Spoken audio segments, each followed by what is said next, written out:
Boa noite, meus queridos irmãos. Bom, nós vamos entrando no capítulo 8 do livro Uma Jornada Terapêutica, Espelhos da Alma, de Joana de Ângeles. E antes de adentrarmos esse capítulo, que nós possamos nos preparar para a prece inicial, que nós possamos pedir discernimento, sabedoria, para que possamos absorver os ensinamentos dessa noite de hoje, podendo contribuir para a nossa reforma íntima, moral, para o nosso progresso evolutivo dentro dessa existência terrena que estamos experienciando como seres espirituais. Que assim seja, graças a Deus. Então nós vamos partindo para o capítulo 8, onde o título é O Autodescobrimento e o Significado Existencial. Dentro da frase, que eu sempre gosto de iniciar, eu vou deixar uma frase de Santo Agostinho hoje, que diz assim: quantas riquezas possui o homem em seu interior, porém, de que servem se não as explora e investiga? Ou seja, tá dentro desse autodescobrimento que nós precisamos mesmo percorrer essa jornada, para esse encontro, para esse auto-encontro dentro de nós. Bom, vamos lá. Dentre aí alguns programas de TV, que eu acompanhava na infância, e aqui a Joana também cita, alguns exemplos, e aí vai depender, da idade de cada um aí. Eu sou da década de 80, então quem tá aí, nos 40 e alguma coisa, de repente vai se familiarizar, mas também é um programa um pouquinho mais antigo, então, o pessoal que vem antes ali da nossa geração também com certeza vai se identificar que havia, um desses que encantava, que é o Túnel do Tempo, e nele 2 cientistas viajavam no tempo participando dos momentos históricos, e mais marcantes ali. E na mente infantil, quando a gente é criança, ficava ali a imaginar como seriam esses tempos distantes, sem todos os aparatos que temos na nossa vida civilizada e moderna, vamos dizer assim, era muito diferente. Eu ainda peguei a era, eu sou ali da última geração sem celular, peguei a era ali do tempo sem celular. No entanto, se pensarmos, de forma imaginária, em uma viagem no sentido oposto, fico a me perguntar o que será que um homem e uma mulher da antiguidade achariam da experiência de serem lançados num passe de mágica aos dias atuais, Assim como a gente tem essa imaginação, eu quando criança ficava imaginando ali a época antiga, assistia alguns filmes, até mesmo documentários, coisas ali, que me remetia a algo que eu falava, nossa, como será que fosse, como será que seria, se eu fosse transportada? E agora é diferente, como será que seria se os antigos ali, tivessem uma experiência, fossem lançados, como um passe de mágica a esses dias atuais que não tiveram ali, como conhecê-los, como vivenciá-los. E é bem provável que ficassem impressionados, com todo o progresso que alcançamos, com os aparelhos de alta tecnologia que possibilitam, verdadeiros milagres, conexões em vários campos ali, da atuação humana. A revolução na forma de se comunicar certamente também, os fascinaria, pela facilidade de estabelecer contato com qualquer parte ali, né, do globo de forma instantânea, demonstrando a fertilidade também da mente humana.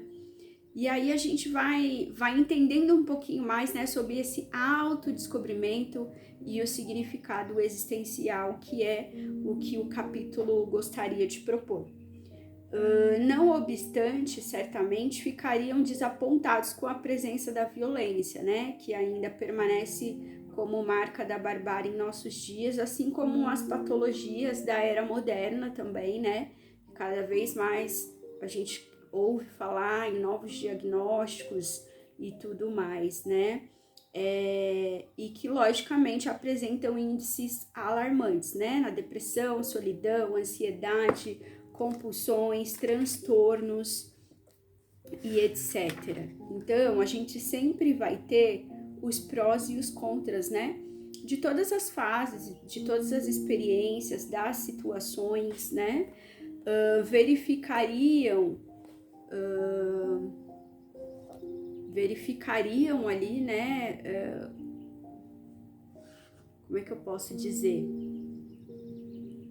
Ficariam dentro desse contexto, se a gente for pensar, né, é que pra gente isso é muito comum porque nós estamos vivendo esse momento, mas haveria ali uma consternação, né, algo ali que a gente entenderia se tivéssemos sido transportados de lá para cá, né, que nos afastamos uns dos outros, né, temendo ali a própria natureza humana, o egoísmo, né, o egocentrismo, tudo isso que vai tomando conta da gente, mas creio que o maior espanto seria constatar que apesar de todos os avanços, né, o homem e a mulher contemporâneos ainda são grandes desconhecidos de si mesmos, né, e que ainda não conseguimos encontrar a tão sonhada felicidade e tão pouco o significado existencial que a gente tanto busca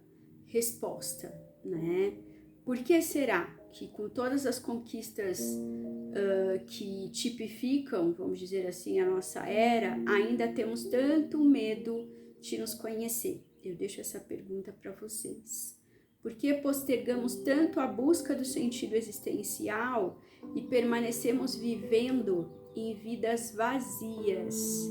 E vamos preenchendo esses vazios, né, de maneira rasa, superficial, instantânea, momentânea, aleatória, né? São tantas questões, são questões importantes a nos fazermos, cuja resposta não se encontra em livros ou em sites, tão pouco em manuais, né, de autoajuda, por melhores, né, e mais bem intencionados que sejam, porquanto isso somente ocorrerá quando nós decidirmos, né, iniciarmos a nossa jornada do autodescobrimento, né, que não é um caminho fácil mesmo a ser percorrido, mas quem diz, né, que iria ser fácil? Nós estamos aqui dentro de uma existência de provas, testes, expiações, né, então precisamos ter essa consciência também.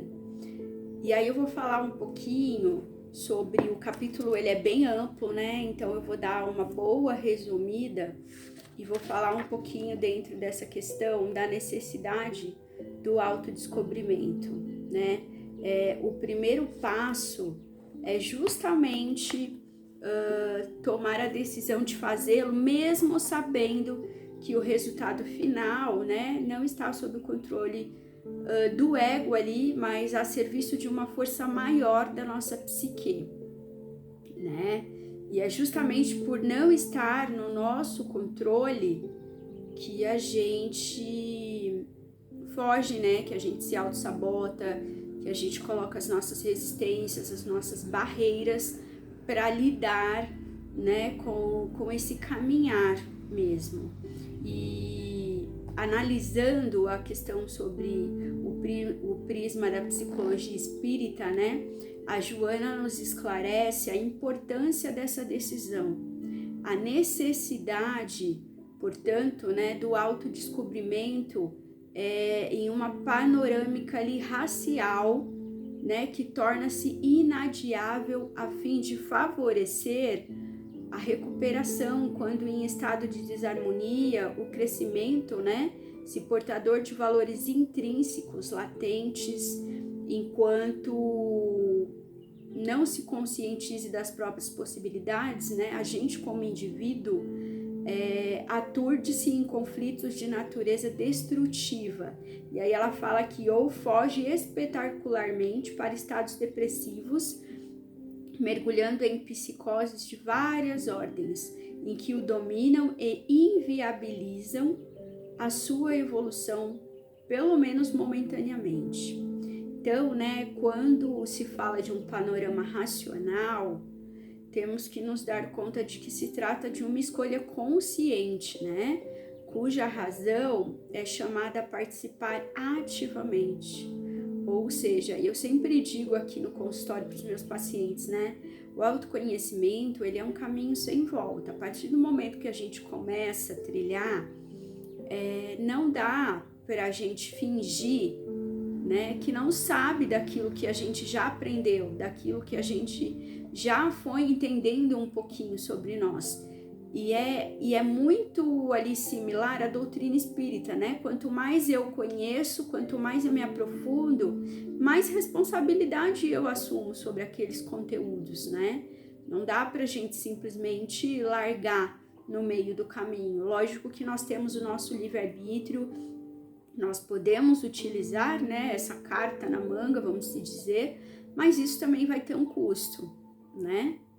Então, que a gente possa, de alguma maneira, entender, né, que não é um processo miraculoso em que devemos buscar uma substância mágica ou poderes espirituais que façam por nós aquilo que nós mesmos deveríamos fazer, né?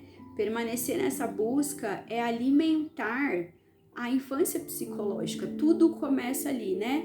Na vida primária, onde as nossas estruturas psíquicas, né, vão sendo estruturadas, vão criando forma. E vemos que esse apelo infantil ainda possui um grande poder, né, de encantamento, pois são muitos os que buscam os templos religiosos para que se estabeleça uma transformação mágica, né, nas suas vidas e, se possível, na família também. Então, a gente tem muito aquele exemplo, né, das pessoas que chegam na casa espírita, que passam ali pelo atendimento fraterno e que muitas vezes acham que as suas demandas ali, né, vão ser resolvidas simplesmente por passarem a frequentar a casa, né, como se aquilo já isentasse aquele ser, né, de ter que olhar para aquilo. E não é assim que funciona, né? Nós temos a nossa bagagem reencarnatória, nós temos a bagagem que nós adquirimos aqui, nós temos os comprometimentos, né, que mesmo sem a gente ter consciência disso, mas nós também já nos comprometemos a vir de determinadas formas, passarmos por determinadas situações, né? Então, essa observação consciente deve avaliar se o estado atual em que nos encontramos, né, é insatisfatório e quais aspectos isso se apresenta. Os nossos próprios conflitos podem servir como balizadores para essa análise, né? O Carl Rogers, um dos percussores, né, da psicologia humanista e da transpessoal também, ele estabelece que o indivíduo deve ser o seu próprio campo de estudo, o seu próprio laboratório de experimentação, né? Como ainda não temos olhos para perceber a totalidade que somos, o nosso trabalho é observar o que já é perceptível em nós e de forma atenta, né, verificar se a nossa forma de ser, se a nossa forma de agir estão de acordo com a proposta de vida plena, que deve ser o propósito maior do autodescobrimento. Nossos olhos, portanto, devem estar voltados para dentro, no processo, né, de autodescobrimento. E o passo importante para que o olhar possa ser cristalino é desvencilhar-se das ilusões nas quais nos encontramos, né? Das nossas idealizações, das nossas mil e uma ilusões, fantasias, coisas que a gente faz mesmo, né? Para fugir da realidade, para viver ali no mundo fantasioso, né? Que são as ilusões humanas. E nós também temos, né, dentro dessa parte, as ilusões do sucesso e da imagem, né? A gente vive em uma sociedade em que a competitividade é vista como uma virtude, né? Olha que ponto também que a gente chegou. Desde criança, a educação é direcionada para sermos alguém de sucesso no mundo. O ser real que somos, né, fica à margem, enquanto perdemos, né, tempo na construção de um personagem. Está sempre dentro da comparatividade com o outro. Aprendemos que a essência é menos importante do que a imagem projetada. E o custo de tudo isso é muito elevado, né, meus irmãos? Então, que a gente possa compreender melhor, né, dentro desse tempo que nós temos de buscar o entendimento, dentro dessas ilusões, né? A ilusão do ter, que a gente tá muito em busca ali do materialismo, né? A gente esquece do ser e entra na ilusão do ter. Eu preciso ter aquilo, eu preciso conquistar isso, né? E tudo coisas assim que nós não vamos levar na nossa trajetória, nós não vamos levar quando nós fizermos a passagem, né, para um outro plano. Então, que a gente possa compreender mesmo, e nesse contexto todo, que a gente vai dando vazão para esse vazio existencial, né, que nós todos estamos ali convivendo com isso, né, a Joana avalia o ser em si mesmo é de quase secundária importância, desde que a aparência seja agradável, a posição tenha representatividade e o dinheiro se encarregue de resolver as situações embaraçosas, né? E não é assim que a gente vai conseguir de fato, né, realizar esse autodescobrimento de nós mesmos. E aí, dentro dessas outras ilusões, a gente tem a ilusão do prazer, que aprendemos a conhecer o mundo pelos nossos sentidos, e a sensação é uma das funções iniciais do processo de desenvolvimento, né? Isso não é um problema, pois a própria natureza nos direciona dessa forma para o aprendizado necessário. Mas quando ficamos presos à percepção que vem através dela, uma das consequências, né, que a nossa visão a respeito do prazer permanece limitada ao que fere os nossos sentidos imediatos e perdemos contato com outros prazeres, né, os prazeres da alma que poderiam conduzir as percepções mais elevadas a esse autoencontro. Então, que a gente possa, aos pouquinhos, né, entender um pouquinho mais dessas ilusões, desses impulsos psíquicos, né, que a gente vai utilizando de maneira inconsciente. Temos as pulsões também, né, no entanto, não obstante as pulsões orgânicas e de prazer que Freud explica através do id, né, que existe um processo psíquico muito mais amplo e profundo, né? A psique busca e promove a própria realização do ser, mas necessita da participação consciente para que nós sintonizemos corpo e alma nessa jornada tão profunda, né? E não se trata de uma negação do corpo e de todas as suas pulsões, nem mesmo do prazer, tá, gente? Não é isso, mas da canalização construtiva dessas forças, né? O corpo e a energia devem estar a serviço da psique e não o oposto. Nesse sentido, a proposta da psicologia analítica, assim como da transpessoal, né, e espírita, são mais profundas ao constatarem ali, né, uma finalidade que a psique busca sem cessar, que é a individuação, ou seja, a realização de si mesmo. Assim sendo, até o princípio de prazer deve estar a serviço do princípio da realização plena, ou seja, resumindo, né? Tudo é a maneira como a gente utiliza, é a maneira como a gente canaliza essas pulsões, essas energias, né? E tudo isso que a gente vai tendo e que vai nos trazendo ali, né? Vai nos permitindo fazer esse autodescobrimento acontecer de maneira muito mais plena, né? Muito mais integral ali dentro de uma genuinidade, eu diria, inclusive. Então, dentro desse contexto, para finalizar, eu vou falar sobre os requisitos, né, para o autodescobrimento. Vamos pensar assim, ó, ao tempo que nós libertamos das ilusões, né, a jornada do autodescobrimento, ela exige alguns pré-requisitos mesmo, que a Joana de Ângeles, inclusive, destaca nesse capítulo da seguinte forma, eu vou ler para vocês aqui.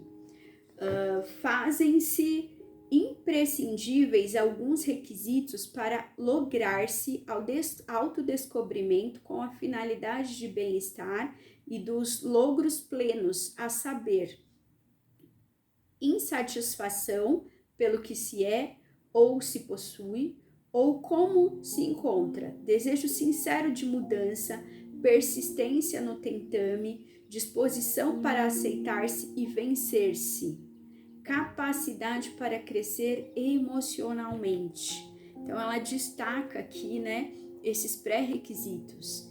E se a gente for ver, temos ao nosso dispor, né, gente, uma máquina fantástica, o corpo humano, trabalhada durante eras para possibilitar ali o espírito, né, de manifestar a sua consciência e evoluir, né? Mas o desconhecimento que temos das próprias potencialidades faz com que mal utilizemos as ferramentas que temos ao nosso alcance, né? Então, dito de outra forma, o problema não é o que somos, mas da nossa limitada forma de perceber a vida, que faz com que desconheçamos o próprio potencial que nós já dispomos, né? A gente já tem isso dentro da gente. E contra essas limitações é o que a gente tem que lutar, né? É aí que está o nosso desafio maior, é lidar com isso. Ser maduro, ele não briga contra as circunstâncias externas da vida. A psicologia espírita, ela nos ensina que a vida nos dota de todo o necessário para que a realização plena do ser se efetive, né? O que nos cerca, incluindo os recursos que dispomos, surge como decorrência da boa ou má aplicação de valores no passado.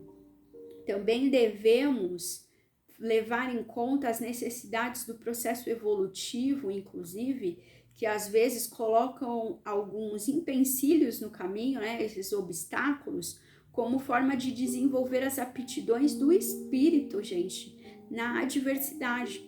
Então, que a gente possa ter, para finalizar, né, esse capítulo, que a gente possa ter um desejo sincero de mudança. Até que ponto eu estou disposto a lutar pela mudança que eu desejo? Né? Eu deixo vocês com essa pergunta final para que vocês possam refletir sobre isso. Até onde vai essa nossa disposição? Até onde vai a gente renunciar a algumas coisas, né? Nós tivemos aí do dia 18 até o dia 24, inclusive, né? Estamos tendo, que vai até quinta-feira, a jornada espírita, né? E eu fui assistir uma palestra em um outro centro aqui próximo que falava muito, né, sobre a história de Eurípides de Barçanufo. Gente, quantas renúncias houveram ali, né, para que ele de fato pudesse chegar dentro de uma escala evolutiva, né, que tivesse uma satisfação, que tivesse um propósito, que tivesse uma plenitude. Então, que a gente possa, né, dentro desse desejo sincero de mudanças, que a gente possa de fato sermos sinceros ao menos conosco, para que essa atitude, né, se incorpore ao nosso comportamento. A palavra sincera, gente, ela tem uma origem peculiar, né? E aí a gente vai entendendo que o desafio é com a gente mesmo, não é com o irmão que está do lado, não é somente com o trabalho que às vezes não estamos contentes, não estamos satisfeitos, não é com a esposa, não é com o esposo, não é com os filhos, não é só sobre isso. Essas pessoas que estão ao nosso redor fazem parte, sim, de toda uma jornada ali do nosso processo, né? Mas que a gente entenda, como a gente sempre ouve dentro da doutrina espírita, que a evolução ela é coletiva, né? Mas a salvação é individual. Então que a gente possa colocar isso, né, com muita precisão e consciência dentro desses nossos passos, para que a gente possa trazer ali, né, uma persistência nesse tentame ali, né, que é a vontade que se mantém durante o período necessário para que a nossa transformação se efetive, a disposição para aceitar-se, né, e vencer essas adversidades, né? A gente precisa ter essa abordagem de aceitação, né, daquilo que nós somos, para a gente conseguir melhorar. Ninguém se cura, né, fantasiando figuras de luz, gente. A gente precisa primeiro conhecer mesmo o que nós somos na realidade, para começar a trabalhar essas profundidades, essas sombras, né? E tudo aquilo que vai nos trazer uma capacidade para que a gente possa crescer emocionalmente, tá bom? Então, eu gostaria de deixar para vocês esse conteúdo, né? O significado existencial ali mesmo, que está muito vinculado a nós nos permitirmos essa busca, tá bom? Um grande beijo no coração de todos vocês, e nós vamos partindo para as vibrações e para o encerramento dos estudos da noite de hoje no próximo áudio, tá bom? Um grande beijo no coração, obrigado por estarem aqui mais uma vez comigo nessa noite de hoje.